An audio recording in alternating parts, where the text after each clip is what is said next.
Coming up on the Get Lean, Eat Clean podcast. For example, we are all biologically wired to belong. We're a tribal or a community-centric species. We all, as a result, possess three core fears. We all fear judgment, abandonment, and rejection. I like to call that the fear jar, because centuries ago, if you were judged, abandoned, or rejected, you got ostracized from your tribe and you either starved to death or you were eaten by a saber-toothed tiger. So as primal as those fears are, they're still as present and true and powerful today, just like they were back then. So we all have our own unique set of surface level fears, the fear of failure, success, connection, love, making money. Some of them start to sound irrational, but they're connected to this, will I belong? Will I be accepted? And these fears then begin to manifest as different sabotaging behaviors like perfectionism, procrastination, avoidance, numbing, and coping, and other behaviors under those categories. Hello, and welcome to the Get Lean, Eat Clean podcast. I'm Brian Grin, and I'm here to give you actionable tips to get your body back to what it once was 5, 10, even 15 years ago. Each week, I'll give you an in-depth interview with a health expert from around the world to cut through the fluff and get you long-term sustainable results. This week, I interviewed mindset and performance coach Paul Salter. Paul shared stories of clients who've successfully overcome obstacles and provides tips for individuals looking to achieve long-term weight loss.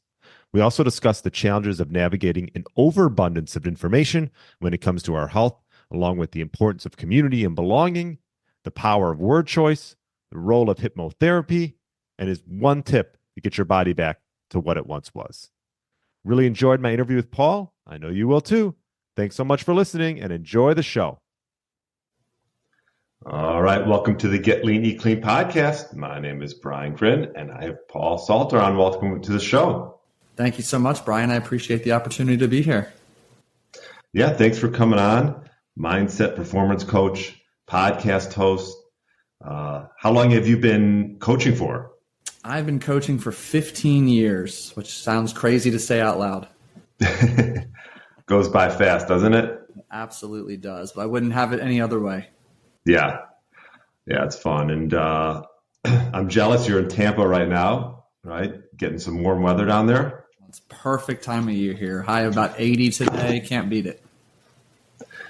And you started your Unstuck Yourself podcast. What year was that? 2000? You told me off air, but I just completely forgot. Yeah, so I've been podcasting since 2018. As I'm sure you can relate to or imagine, the podcast has seen a few iterations. My background, as I'm sure we'll get into, is in sports dietetics, sustainable weight loss. So the first 4 or 5 years was very much geared towards that. And then a recent shift within the past year to the new title and direction of the Unstuck Yourself podcast. I like to ask this question. What are some of the big things that have changed from your point of view regarding, obviously weight loss and diet and performance, maybe that you didn't have back when you started? Yeah, I mean, first and foremost, let's address the obvious. There is just no shortage of information out there. I think back when I got started coaching, it was a very advantageous position for the client to be in. I mean, yes, social media brought so many options to the marketplace, but if you look at 10 to 15 years ago compared to now, there's an exponential difference in the number of available options. So like what I've seen is people have independent of what we're talking about, people have such a challenge focusing on one thing. But now you throw a million different opinions and viewpoints into their ear, it becomes increasingly challenging for them to stick to one approach. And I've seen that in and of itself to be a whole separate category of challenges and frustrations that clients have to deal with. Yeah, that's a great point. And it's like this not only in health, but all over. I'm a big golfer, and it's like there's so much information now about the golf swing and about even the mental side of golf. Some good, but some it's like can be overwhelming. It's like when you get told 5 different things from 5 different people. You're spot on. I love that word overwhelming. We start to second guess. Who do we trust? Do we trust ourselves? Now I can't trust myself. And then we get just stuck in this downward spiral of negative thinking. And also too, it's like you, especially in like the influencer realm, like you have individuals that one minute they're talking, well, they're carnivore, and the next minute, oh, they're adding in fruit, honey, and this and it's like, all right, like, which way do I go, right? Like, so I think maybe the moral is, stick to what works for you, I guess, like a little bit of self-experimentation and take what everyone says with a grain of salt, maybe. Yeah, and actually, I took this from Jordan Syatt. I think he articulated it so well. He said, and I started doing this once I heard this, but he says, like, with all the new clients he works with, like, the one thing he asks from them is to, like, audit their social media and where they get their information. Cut out all of the noise for at least 30 days and only stick to what he's teaching, what he's recommending and coaching. That way, when you block out the noise, you have an opportunity to go all in on one approach. And for those 30 days, you're going to probably see a ton of success simply because you're committed and consistent. And you're also going to learn, like, oh, shit, this approach is great for me. Or, oh, you know what? I gave it my all. This approach simply isn't for me. But regardless, you get true real-time feedback based on being committed to less. Yeah. Yeah. I mean, this overabundance of information can, like you said, sort of get you stuck doing nothing, right? When you have so much information, what other obstacles get in people's way when it comes to, reaching their health goals? Yeah. I mean, the biggest obstacle is themselves. As funny as it sounds, yet it's incredibly true. So usually people get in their own way due to a collection of core fears and emotions that ultimately get reinforced by the stories and beliefs they tell themselves, which then manifest as a cacophony of different self-sabotaging behaviors. So, for example, we are all biologically wired to belong. We're a tribal or a community-centric species. We all, as a result, possess three core fears. We all fear judgment, abandonment, and rejection. I like to call that the fear jar, because centuries ago, if you were judged, abandoned, or rejected, you got ostracized from your tribe and you either starved to death or you were eaten by a saber-toothed tiger. So as primal as those fears are, they're still as present and true and powerful today, just like they were back then. So we all have our own unique set of surface level fears, the fear of failure, success, connection, love, making money. Some of them start to sound irrational, but they're connected to this, will I belong? Will I be accepted? And these fears then begin to manifest as different sabotaging behaviors like perfectionism, procrastination, avoidance, numbing and coping, and other behaviors under those categories. Yeah, I've never heard it put that way, the fear jar. So true. I mean, when it comes to, I guess, having fear of either failure or even success, what can people do to sort of navigate, that and make sure that they don't fall into those buckets? Yeah. So really it's taking a lens of compassionate curiosity to that particular fear. So every fear, failure, success, can be traced back to one of those three core ones I mentioned. So for instance, fear of failure is typically rooted in fear of judgment or rejection. Fear of success can be rooted in fear of abandonment. We think about it like this. If we keep the health and weight related example, if I grew up and my parents were overweight and unhealthy, all of my siblings are overweight and unhealthy, my closest friends are overweight and unhealthy, this is my tribe.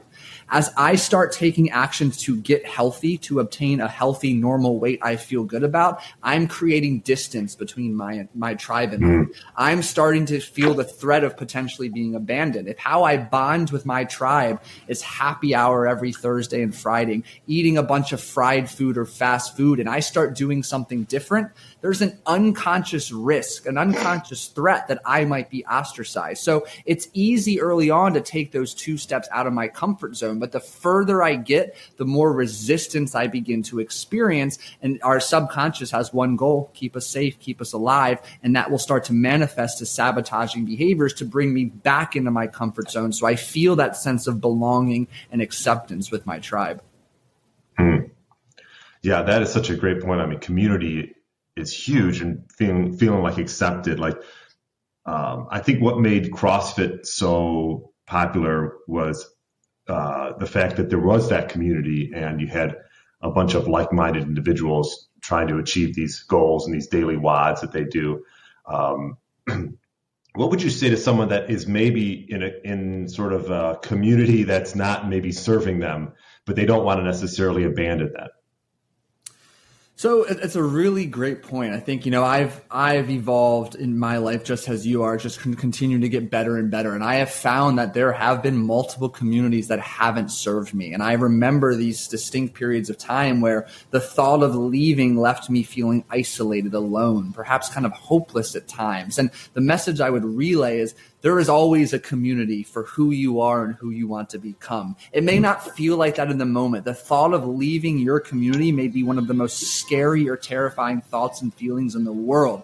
But there is literally, especially with the internet, a community for everybody, everything, every interest, passion, and goal out there. And I think it's okay to maybe not leave your community, which I do think can be valid, but maybe there needs to be an editing of the relationships in that community and how you spend your time, how you give or do not give your energy to said people in that community. And it's got to be even more difficult if that community is like family. Yeah.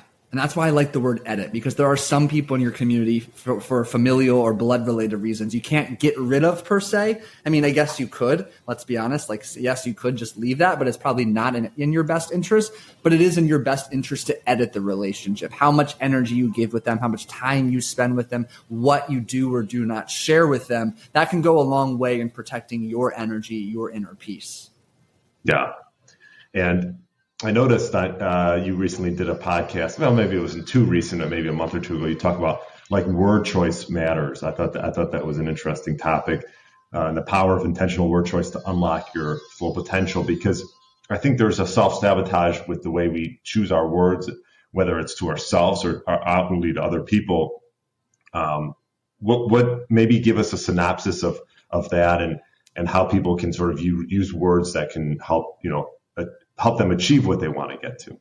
Absolutely. So I remember, and I can't remember where I found this, but the moment I learned it or read it was like a huge aha moment for me. Like there's a reason we use the word spelling to discuss the order of letters in particular words. And spelling, the root of that being spell, if we get a little Harry Potter-esque here, we think about the magic in casting a spell. There's that inherent magic or power in word choice, because words are simply the building blocks of our thoughts. When we give enough thought, time, energy, and emotion, we elevate it to a belief. And our beliefs navigate how we show up in the world, what we perceive to be true, what we perceive to be possible. So our word choice literally has a downstream effect on our thoughts, our beliefs, our action or our lack thereof. And then further down the road, you have your results, your identity, and your reality. So your word choice carries great, great weight. And the more we continue to grease the groove of negative self-talk, speaking unkindly, or telling ourselves what we can't do, can't achieve, the more we send that negative energy down that stream. So our thoughts become negative. Our whole mental garden, our mindset is just rich in negativity, and our actions and habits will be reflective of that, as will our results and ultimately who we become, who we are. Yeah, I like this topic because I'm a golfer, but I also coach golf as well at the high school level. And this is something we talk a lot about, because when you're playing golf, it's not like other sports where there's actually people cheering for you. There's like no one watching a lot of times, especially high school golf. And so it's like you have to be your biggest fan. And the power of how you're talking to yourself as you go throughout, the 18 holes, really can make or break whether you're going to play well or not. And I think a lot of times at a younger age, you don't necessarily realize that. Absolutely. And one of the things I like to teach my clients is the power of a pattern interrupt. And this is so applicable to your golfers too, and everybody listening. Like we all have this inner critic who says things like, I suck, this will never work, that's impossible. Very prevalent on the golf course. I've been there every time I drive. It's like, son of a bitch. But, what happens is, like, that's a part of us. And as soon as we start engaging in that pattern of negative self-talk, our body language changes, our focus changes, our mood, demeanor, and energy. The moment we catch awareness of that negative self-talk, speaking unkindly, there's an opportunity. And the way that we can bring focus back to the present moment and kind of turn down the volume of our emotional, irrational brain in that moment is through the use of a pattern interrupt. And let me preface, this might sound a little silly because it is. It's so silly and simple. But the way a pattern interrupt could be used is the moment you notice yourself engaging in this negative self-talk, you might clap, you might snap, you might literally voice out loud, stop it. And what that does is create a moment of presence. You bring your awareness to the present moment. You have stopped that thought loop of negativity, and you've created a brief moment to redirect it. I'm grateful to be here. I'm proud of myself. I'll get the next one. You can redirect that energy into a positive word choice or positive story. Yeah, I mean, these are great things. I should have you talk to my team. That'd be good.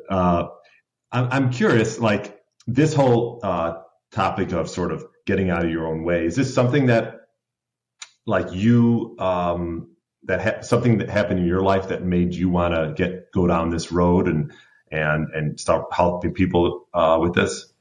Yeah, so I like to jokingly say, although I'm dead serious, is I've been stuck in many areas of my life. I've been stuck in an unhappy, unfulfilling marriage. I've been stuck in the dating game. But where it first came to me was I was an aspiring professional poker player. So a bit of a detour from my traditional path. Okay. And I am a voracious reader and studier, and noticed that despite the amount of studying I was doing, despite the amount of work I was doing with my actual coach, the bigger my buy-ins, the more money I was playing for, the harder the time I was having putting into action the knowledge I had acquired. I was finding myself in these positions where I knew exactly what to do. I knew the right mathematical play, but I would default to my passive, lax, scarcity mindset-rooted behaviors. And in the game of poker, passive play is incredibly costly. I was leaving thousands of dollars on the table and just started to notice this pattern of so many instances after the fact. I knew what to do in the moment. I just wasn't doing it.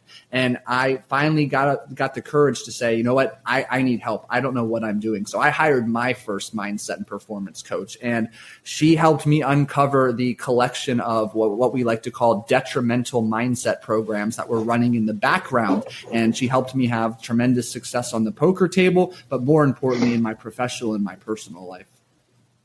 Oh, cool. I'm glad we went down that road. I was not expecting to talk about poker. Do you still play, or? It's funny you ask. So I work with a lot of professional poker players. I have not played for 2 years, but I actually, as of today, I am going to Vegas in a week and I will play for the first time in 2 years and cannot wait. I'll be in Vegas too, but not in a couple of weeks. So I might miss you by a bit. Circle back after about that. Oh, that's interesting. Yeah. I always wonder what happens. You never know what happens in people's lives to lead them to where they are. So you got your first mindset coach for poker, and that sort of got you intrigued to learn about, coaching others yourself. Absolutely, because I had been coaching for so long, but through the lens of nutrition, that lens is rich in self-sabotage, the binge eating, the emotional eating, the yo-yo dieting. But that was the first most visceral instance that I had experienced, where I saw I was putting in so much input on the study, the consumption side of things, but my output did not match it. And it reached a point where I was trying to pursue this professionally full time. I was considering leaving coaching behind at this time. So it needed to work. There was no other choice. And I reached a point of just disbelief and frustration, that sense of isolation, hopelessness, despair, that I found no other way, but I needed help. I needed an extra brain and set of eyes to observe this situation and help me get out of my own way. And because of the profound impact my coach, who I still work with today, had on my life, I eventually reached the point where I had such a passion for the psychology of behavior change. I had seen the profound impact she had on my life. I went all in on that direction. Very cool. And I think you make a great point in the sense that I think sometimes people feel like, not that they're too good, but that they just don't need a coach, right? And I'm sure you felt that for a long time. Yeah. And I'm the biggest believer. We all need coaches. I have a mindset coach. I've had multiple business coaches. It's the fastest way to accelerate results. Hiring a coach, bar none, that will accelerate your results. Yeah. And something of that, mindset performance coach, does is like what you're talking about is applicable for like probably every aspect of life, as opposed to obviously, like as I'll coach individuals and we do talk about mindset. Actually, one of the first principles we talk about is creating clarity around what they want. But, then we're getting into other avenues but it all can probably come back to this sort of like self-sabotage. Maybe it applies to some people more than others, but I think in one sense or another, our subconscious is sort of running the show. 1,000%. And, one way I like to kind of differentiate sabotaging behaviors, I call them, both capital S or lowercase s behaviors. So those capital S ones are like the big obvious ones. It's the infidelity, the gambling, the binge eating, the overspending.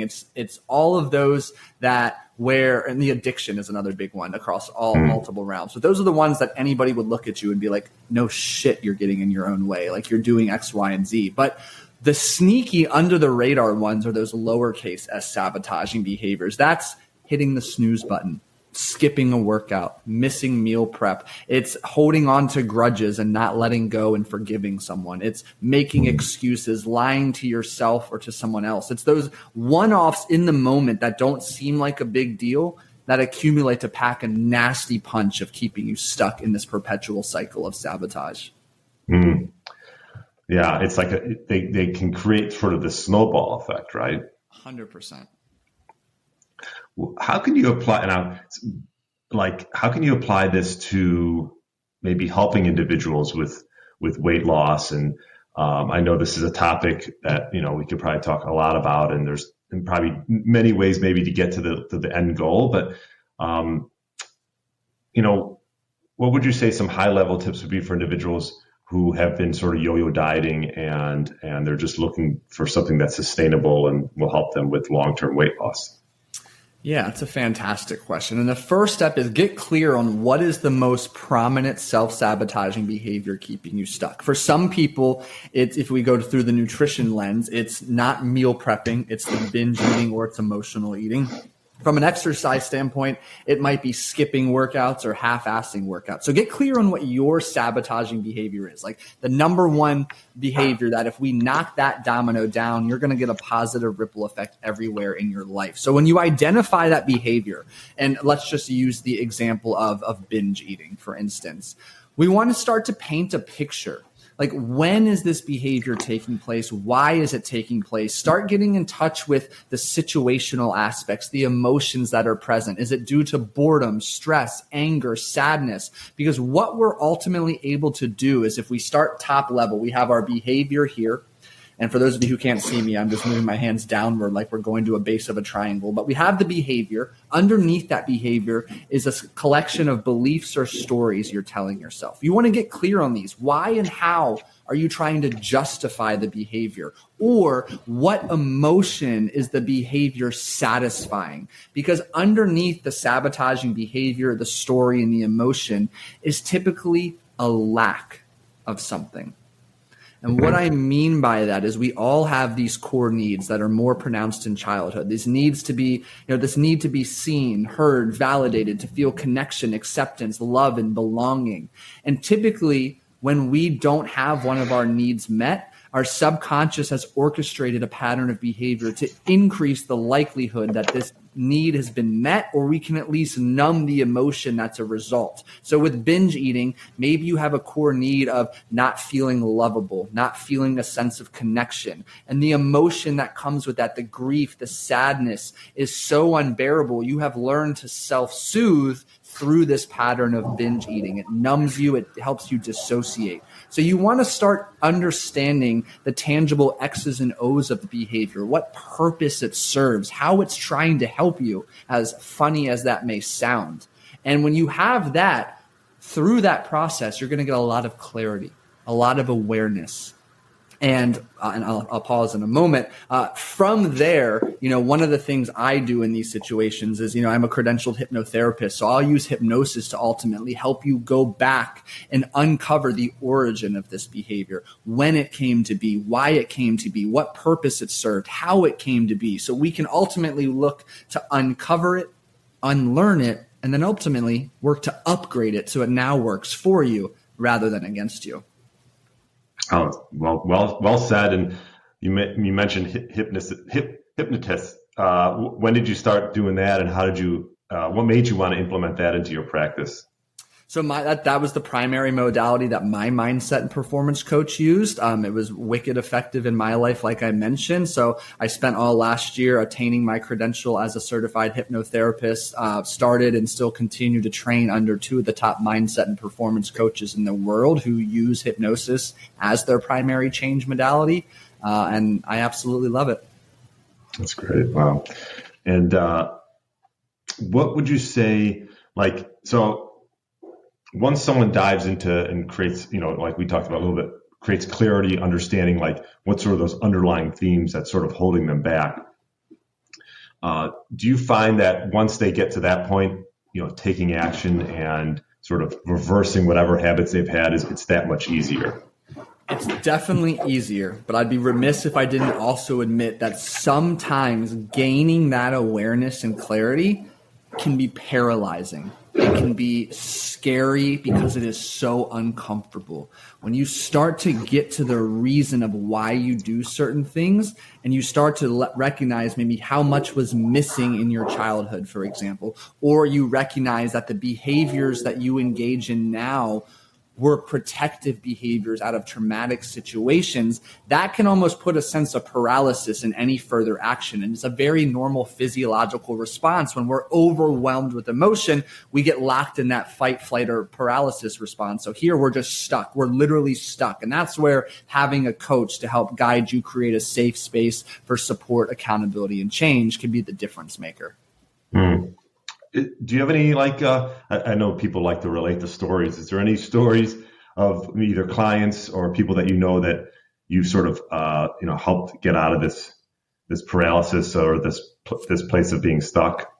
Yeah, absolutely. And unfortunately, but fortunately, it's a sad story with a very happy ending. And it's sad because it is A, the nature of the story, but it's B, it's incredibly more common than we think. But, I've had several women who experience some type of traumatic experience around sexual abuse. And one that comes to mind is this woman was normal weight, not too athletic growing up. She joined the military, got in the best shape of her life. And then unfortunately, she experienced 12 months of being periodically raped and sexually abused. So horrific timeline of events to go through. And underneath that all, if we kind of tap into what was going on in her subconscious, she immediately began to form these beliefs that being fit and healthy is not safe, because for the first time in her life, she was fit and healthy and she got all of this unwanted attention. She was violated. She had to undergo these traumatic experiences. So this belief formed to protect her.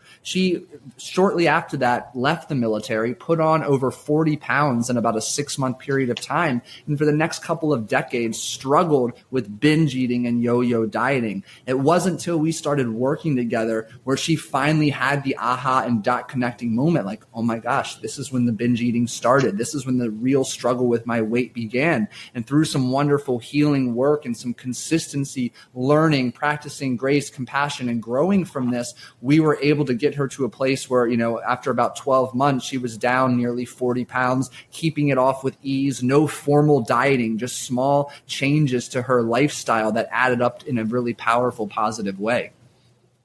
Wow. Yeah. And not to say that exact story repeats itself, but some form of that where something early on just sort of makes an imprint on an individual and it affects how they, behave for decades, like you said.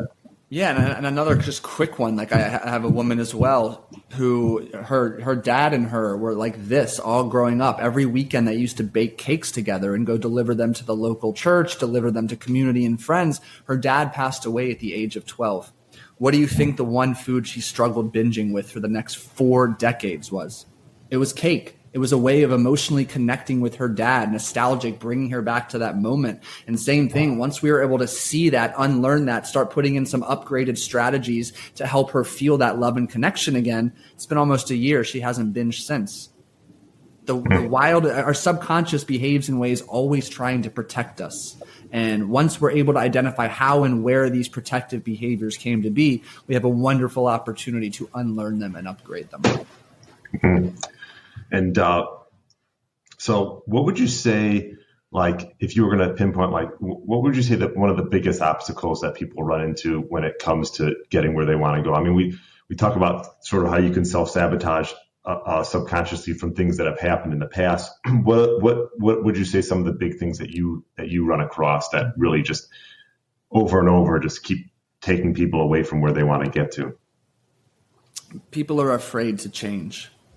Change is uncomfortable. Change is unfamiliar. Your subconscious has a plethora of programs designed to keep you in a place of familiarity, comfortability, and predictability. I literally have this tattooed on my wrist. You can't change unless you change. But change is incredibly scary. And what we often run into is those first couple of steps of change are easy because they're novel, they're exciting, dopamine's high, willpower, motivation are high. But after a short while, it's the diet hopping, it's the in and out of relationships, it's, the overspending on the credit card because Amazon makes it so easy. Change is incredibly hard. And most people don't take the time to recognize that change will be uncomfortable and unfamiliar. And those who can lean in and embrace that discomfort have an exponentially greater choice of actually breaking through that barrier and learning how to make this change more sustainable in their lives. Yeah, that's a great point. I mean, change, I would imagine, especially, and I find this if I have maybe older clientele that they've been doing something for so long, not to say that you can't make changes, like you said. It just, I feel like for older individuals that have had these habits for decades, it's that much more difficult sometimes to make, to sort of reverse those trends that, you've been doing forever. It absolutely can be. And something I always come back to is a very simple yet candid question I like to ask either those I work with or those who are considering working with me is, are you committed or are you interested in making change? Because there is a drastic difference between the two, energetically speaking, and how you show up when you are committed versus when you're interested. I'm interested in 50 different things, but I'm committed to like 2 or 3. Yeah. And what would you say if someone says they're committed, but then as you start working with them, they're not really making those changes or sort of allowing the coaching to sort of do its work? Yeah, it's a kind of an exciting place to be in from my perspective. And that sounds funny because like the client's over here struggling, but it's a wonderful teaching opportunity to show them just how badly their subconscious wants to keep them stuck and safe. So especially in my line of work, we're doing a lot of mindset and deep hypnosis work. The subconscious will deploy several different forms and layers of resistance. So when someone is just experiencing resistance, trying to make a behavior change, first and foremost, it's just the reminder that this is normal. That's an opportunity to practice grace and compassion.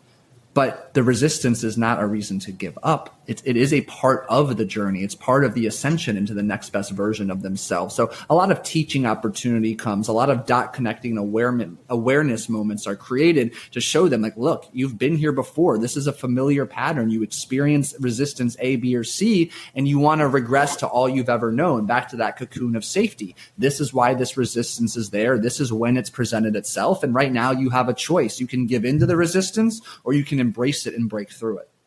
Mm. I also noticed you've talked about people-pleasing patterns. I found this with sometimes even with myself, where I think we don't want to hurt other people along with ourselves. And sometimes that can be as a detriment to move on and grow. How do you navigate that and how do you sort of break free from, those people-pleasing patterns? First, I think is having the recognition as to why you're a people pleaser. And that kind of goes back to one of those core needs not being met. And I will say this for those of you out there who have siblings, particularly if you're the oldest, like myself, oldest of 4, you are most prone to people pleasing tendencies. And that's simply because when you're the first child and the only child, all of the attention, time, and energy is on you. The moment a sibling is born, it's cut in half, and it keeps getting cut further and further. So what happens is subconsciously or unconsciously, your mind decides to help you seek out different ways to get more of that attention. You start pleasing others as a means to get your needs met, to feel that sense of acceptance, belonging, connection. And it serves you as a child when you're unable to take care of your own needs. But we fast forward into adulthood. We both know it can become incredibly problematic. I was guilty of this for about 30 years. So first and foremost, step one is awareness. Okay, like I understand why I'm prone to this. And then you got to start to dig into like, what does it feel like to say no to somebody else? Is it a way to say yes to yourself? Start to create a sense of safety around putting your needs first. Not necessarily at the expense of somebody else's, but you have to be a priority because your relationship with yourself is the most important relationship out there. So, unfortunately, it's not a snap of the finger change. It takes some trial and error. It takes periods of discomfort, but it's trying to create a sense of safety around I can put myself first and somebody else or whoever else will take care of putting their needs first as well. It's a little bit of trust, a little bit of surrender. Mm. Yeah, interesting. And I'm sure nowadays, especially with like social media, like people it's all about just like getting likes. And, I can't imagine like, I don't have kids, but like growing up in this social media age, the way it is, it's got to take, I don't know if you have younger clients, but it's got to take a toll in one way or the other on certain things like this. Yeah, like self-esteem takes a massive hit. If you start equating your worth to a like, a comment, the number of social media friends you have, knowing very well you have zero control over the algorithm, zero control over other people's behaviors and choices, like you're going to be stuck in this negative self-esteem thought and emotional loop, which is not a fun place to be in. It's a very tough place to remain, and it takes a lot of work to recognize, why do I equate or attach my esteem and worth to something beyond my control? But it's also an opportunity. Like, how can I take back control, remind myself how worthy, lovable, and capable I am? Yeah. And I also think like it's good to take a break from social media. And, like I've done that myself, and I've never been one. I'm not like sitting there all day scrolling, but like, it just grabs you, right? Like anything else, it grabs your attention, and takes you away from other things. And I've had trouble logging into like Instagram. Like I'm away from it for like 2 weeks, and I'm like, I don't really miss it that much at all. Yeah, I try to take a 24-hour fast every week from social media. I'm been fairly successful as of late, and I just feel so much freer on those days. Yeah, that would be a recommendation of mine. And one last topic I noticed, superpower all high performers possess. I'm curious to know, and you just did this recently, but I'm curious to know what that is. It's the ability to take action when emotion or negative emotions or fear are present. And it's recognizing that it's okay to feel scared. That's normal. The Bill Gates, the Oprah Winfreys, the Elon Musks of the world, they all feel scared, but they take action anyway. And if we recognize that at its core, like the root derivative of the word emotion is energy in motion, the way I like to think about it is, how can we redirect that energy and use our feelings as fuel to take the action anyway, even if it's scary or it's hard. Yeah, no, that makes a lot of sense. I mean, this can all equate to golf. So that's why I like every time you say something like, oh, that works. Cause I always tell the kids the best way to feel more comfortable on the golf course is in competition is to actually put yourself in that competitive environment more and more. Cause playing with your buddies, it's just not the same. And you'll find it's interesting. I love that you said that, especially because golf, just like you mentioned, like there's not necessarily a lot of spectators at times. And like you are the only one at the tee box. Like some of the greats, like they create a game within the game. You think of Michael Jordan. He created all of these false narratives and stories just to give him a mental edge, to redirect his feelings, his fuel and energy. And I can't help but think that's wildly valuable and productive on the golf course too. It's you against you. And how can you craft a narrative to better harness any excitement or nervous energy to put forth towards your focus? Yeah, no doubt about it. I mean, it is just like it's a mental game of just trying to gain some type of edge, and especially when you got no one else around just to give you a pick me up. I love this. I mean, I feel like we could talk for a long time on this. One last question, and we've probably answered it maybe one way or the other, but maybe you'll come up with something else. But what would be one tip you'd give an individual who is looking to get their body or their mind back to like what it once was, like 10, 15 years ago, maybe in their prime? Trying to best answer this as quickly as possible. I would say, start. You have to start. And getting clear on the one low-hanging fruit action step that you can take to build positive momentum, to create that upward spiral effect rather than the downward snowball we've spent most of this time talking about. Start one single low-hanging fruit action step. I love that. Yeah, that's something that I actually talk a lot about, is just creating that momentum. Yeah. Well, Paul, this was great. Where's the best place for people to find you? Yeah, Instagram is the best place. At Paul Salter Coaching I'm on there every single day, except one day a week, like I mentioned. Plenty of just free education value there that I'd love to see and hopefully provide some value for you on Instagram. Yeah, well, you've provided a lot of value today. I appreciate it. And the Unstuck Yourself podcast, check it out. I'm going to definitely look into it and start listening. I love these topics, and these are things that you can apply in any aspect of life. So, yeah, absolutely. Well, thank you so much for having me, Brian. I appreciate the opportunity. Yeah, thanks for coming on. Absolutely. Thanks for listening to the Get Lean, Eat Clean podcast. I understand there are millions of other podcasts out there, and you've chosen to listen to mine, and I appreciate that. Check out the show notes at briangrin.com for everything that was mentioned in this episode. Feel free to subscribe to the podcast and share it with a friend or family member that's looking to get their body back to what it once was. Thanks again, and have a great day.